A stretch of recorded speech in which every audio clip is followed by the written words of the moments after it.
అప్పుల బాధలు వెంటాడుతున్నాయా? అయితే 6 JVR వారి జాతిరత్నాలు ధరించండి. హలో అండి, అందరికీ నమస్కారం. నేను మీ కట్టగర్తి. మీకు మీ కుటుంబ సభ్యులకు నా తరపున మా టీం తరపున దీపావళి శుభాకాంక్షలు. ఈ దీపావళి మీ కుటుంబాల్లో వెలుగులు తీసుకురావాలని మనసారా కోరుకుంటున్నాను. ఇక కంటెంట్లోకి వెళ్ళినప్పుడు అమెరికా అధ్యక్షుడు డొనాల్డ్ ట్రంప్కు వ్యతిరేకంగా లక్షలాది మంది ప్రజలు రోడ్ల మీదకి వచ్చారు, ఆందోళన నిర్వహించారు, నిరసన కార్యక్రమాలు నిర్వహించారు. సహజంగా అమెరికాలో నిరసనలు పెద్దగా జరగవు, అడపాదడపా తప్ప పెద్ద ఎత్తున లక్షలాది మంది రోడ్ల మీదకి వచ్చి ఆందోళన చేయరు. అందులోనూ అమెరికాలో కమ్యూనిస్టు జెండాలు సహజంగా కనపడవు. కానీ ఈ మధ్య కాలంలో అమెరికా కమ్యూనిస్ట్ పార్టీ పేరుతో ఎర్ర జెండాలు పట్టుకొని కూడా అక్కడ ప్రజలు రోడ్ల మీదకి వస్తూ ఉన్నారు. అక్కడ అమెరికా పాలకుల విధానాలకు వ్యతిరేకంగా, ప్రత్యేకించి డొనాల్డ్ ట్రంప్కు వ్యతిరేకంగా ఆందోళన కార్యక్రమాలు నిర్వహిస్తూ ఉన్నారు. కారణం ఏంటి అనేది చూస్తే, నిజానికి అమెరికా అనేది మనకంటే కూడా ఎక్కువ డెమోక్రటిక్ కంట్రీ, కొద్ది స్వేచ్ఛ కూడా ఎక్కువే. అక్కడ ప్రజలు తిరుగుబాట్ల వైపు, ఆందోళన వైపు సహజంగా మొగ్గు చూపరు. కానీ ట్రంప్ మీద తిరుగుబాటుకి కారణాలు ఏంటి అంటే, అక్కడ ఇచ్చి నినాదాన్ని క్లియర్గా గమనించండి. నో కింగ్, మాకు కింగ్ వద్దు, రాచరిక వ్యవస్థ మాకు వద్దు, మాకు డెమోక్రటిక్ వ్యవస్థ కావాలి.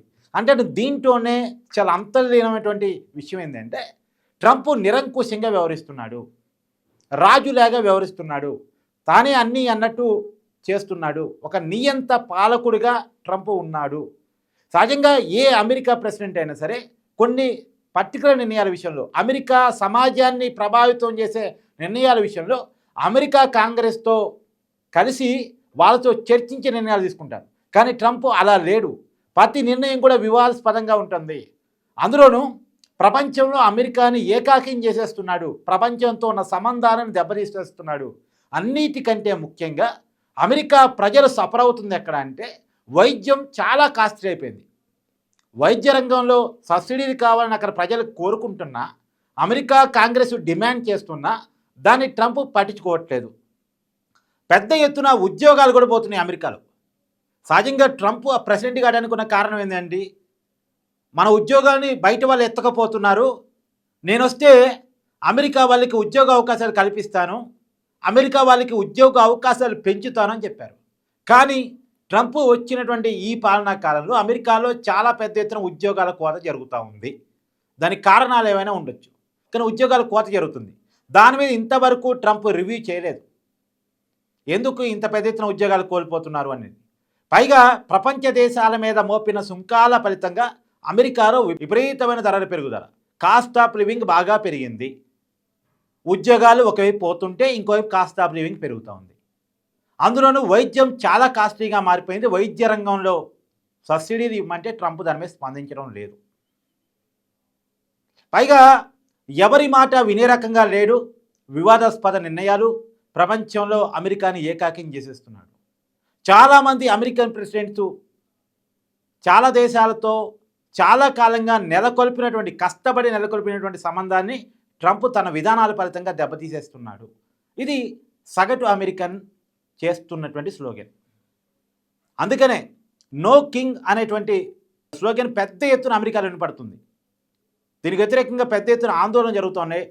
ఇది ఏ నినాదం అయితే ట్రంప్ను అమెరికా ప్రెసిడెంట్ చేసిందో, ఏ విషయాలైతే చెప్పి అమెరికా ప్రెసిడెంట్గా ట్రంప్ రెండోసారి బాధ్యతలు తీసుకున్నాడో, అదే విషయాలు ఇవాళ ట్రంప్కి రివర్స్ అయ్యాయి. నిజానికి ఒక పాలకుడికి వ్యతిరేకంగా ఇంత పెద్ద ఎత్తున రోడ్ల మీదకి రావటం అమెరికాలో మోస్ట్లీ తొలిసారి. గతంలో 1-2 సందర్భాలు ఉన్నప్పుడు కూడా ఇంత పెద్ద ఎత్తున ప్రజానికో రోడ్ల మీదకి రాలే. అమెరికా ప్రెసిడెంట్కి వ్యతిరేకంగా పర్టికులర్గా నినాదాలు చేయలే. గతంలో కూడా అమెరికా ప్రెసిడెంట్గా మొదటిసారి ట్రంప్ ఉన్నప్పుడు కూడా కొన్ని ఆందోళన కార్యక్రమాలు జరిగినాయి. కానీ అంతకంటే ఎక్కువ ఆందోళనకారులు రోడ్ల మీదకి రావడం నిన్ననే జరిగింది. అదే దాని మీద ట్రంప్ వ్యంగ్యాస్త్రాలు విరిచారు, వాళ్ళని వెక్కిరిస్తూ ఏ వీడియోలు పెట్టారు. ఇలా ట్రంప్ వాళ్ళని వెటకారం చేసేటువంటి ప్రయత్నం చేశారు. కానీ వెటకారం చేసినా, వ్యంగ్యాస్త్రం చేసినా వాళ్ళు ఎన్నుకోబట్టే ట్రంప్ అమెరికా ప్రెసిడెంట్ అయ్యాడు. నిజానికి బయట దేశాల్లోనేమో ఆ దేశానికి సపోర్టుగా బయట దేశ వాళ్ళు వెళ్ళిపోవాలని ఉద్యమాలు నడుస్తూ ఉంటే, అమెరికాలో మాత్రం బయట దేశాల మీద ట్రంప్ వ్యవహరిస్తున్న వైఖరికి వ్యతిరేకంగా నిరసనలు జరుగుతూ ఉన్నాయి. పైగా అమెరికా యూనివర్సిటీలో ఏదైనా లోపాలు వస్తే అమెరికా యూనివర్సిటీ మీద విరుచుకుపడతాడు. అక్కడ కోర్టులు ఏమైనా ట్రంప్కు వ్యతిరేకంగా తీర్పునిస్తే కోర్టుల మీద విరుచుకుపడతాడు. అంటే ఏ వ్యవస్థలంటే ట్రంప్కి గౌరవం లేదు. అమెరికా వ్యవస్థలంటే ప్రపంచం మొత్తం గౌరవిస్తుంది. కానీ అమెరికా అధ్యక్షుడికే అమెరికా వ్యవస్థల పట్ల గౌరవం లేదు. ఇది సగటు అమెరికన్ జీర్ణించుకోలేకపోతున్నాడు. అంటే ట్రంప్కి ఏజురిచ్చా వచ్చిన చాదస్తమా లేదు ఇంకేమన్నా నియంత టైప్ లక్షణాలు ఏమన్నా, అంటే ఇంకా నేను మళ్ళీ ఎట్టాకు కాను అమెరికా ప్రెసిడెంటు, నాకున్న దురదంతా తీర్చుకొని పోదాం అనుకుంటున్నాడా? అతని మైండ్ సెట్లోనే ఏమైనా ప్రాబ్లం ఉందో తెలియదు. కానీ అమెరికన్స్ మాత్రం పెద్ద ఎత్తున ట్రంప్ను వ్యతిరేకిస్తూ ఉన్నారు. అంటే అతను మాస్ ఇమేజ్ని క్రియేట్ చేసుకున్నటువంటి వ్యక్తి. నిజానికి రెండోసారి అమెరికన్ ప్రెసిడెంట్ కావడం చిన్న విషయం కాదు. అది ట్రంప్కి మాత్రమే సాధ్యమైంది. కానీ అనతి కాలంలోనే చాలా పెద్ద వ్యతిరేకతను కూడబెట్టుకున్నాడు. అతను వ్యవహరిస్తున్న తీరు, అతను చేస్తున్నటువంటి మాటలు, సోషల్ మీడియాలో అతను లేపుతున్న కాంట్రవర్సీ.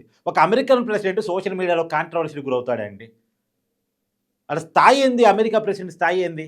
ఇక్కడే సగటు అమెరికన్ ఫీల్ అవుతున్నాడు. నిజానికి అమెరికా ప్రెసిడెంట్ అంటే ప్రపంచం మొత్తం గౌరవిస్తూ ఉంటుంది. ఆ చేరుకున్న గౌరవాన్ని ట్రంప్ క్రమక్రమంగా తగ్గిస్తున్నాడు అనేటువంటిది.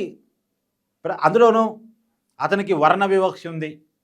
ఇవన్నీ ఒకదానికి ఒకటి తోడై మొత్తంగా ట్రంప్ మీద ప్రజల్లో తీవ్రమైనటువంటి వ్యతిరేకత వచ్చింది. నిన్న పెద్ద ఎత్తున ఆందోళనకారులు రోడ్ల మీదకి వచ్చి అతనికి వ్యతిరేకంగా నినాదాలు చేస్తూ తమ నిరసన వ్యక్తం చేసే ప్రయత్నం చేశారు.